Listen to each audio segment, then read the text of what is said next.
Hi guys, welcome back. Today we're going to take a look at a command called created intervals. If you are surveying out the linear structure in a field and you want to prep your points in the office, or you have that luxury of prepping your points in the office, so you have, let's say, a curve and you need a point every 10 meters. Sometimes it needs to be 1.5 offset, 2 meters offset, or if you are staking a manhole run, right, then you have to have certain points along the way, and you are able to prepare that ahead of the time as per request of the site foreman or site super. So I have prepared the line here,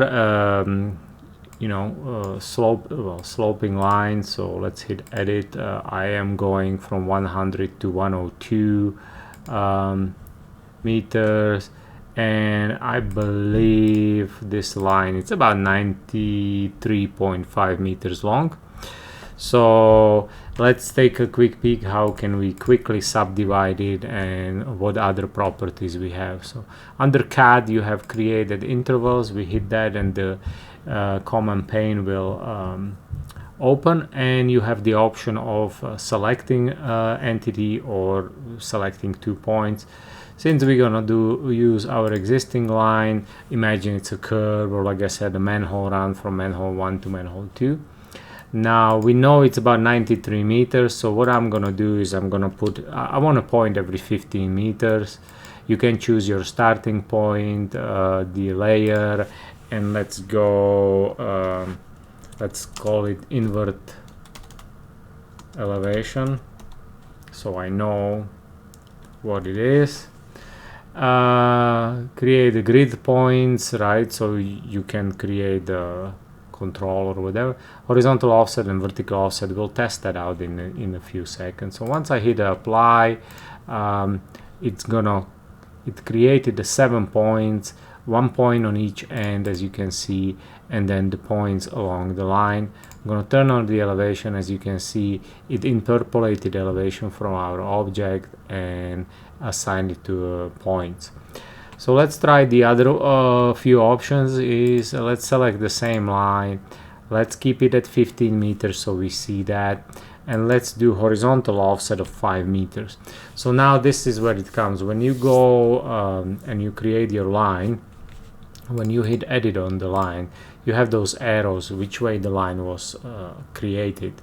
So if you go along the line, positive is on the right hand side and negative is on the left hand side as usual. So I'm gonna do a positive 5 meter offset, and let's see. So it created points along the line at 5 meters offset with the same elevations.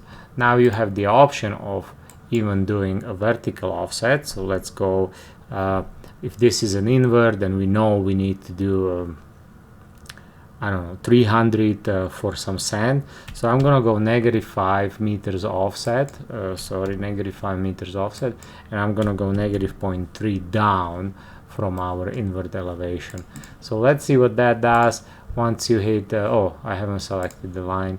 I'll leave it at 15 meters so we have the points nicely aligned.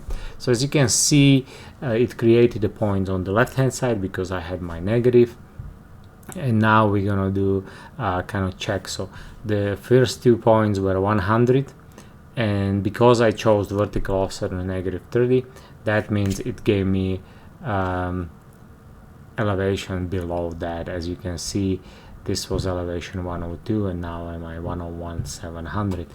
So this would be a quick and easy how to create points between 2 points or from a selection line, and at certain interval with few properties, with offsets or vertical offset, horizontal or vertical offset. So if you like this video, I make a whole bunch of them. Don't forget to subscribe, and we'll see you next one.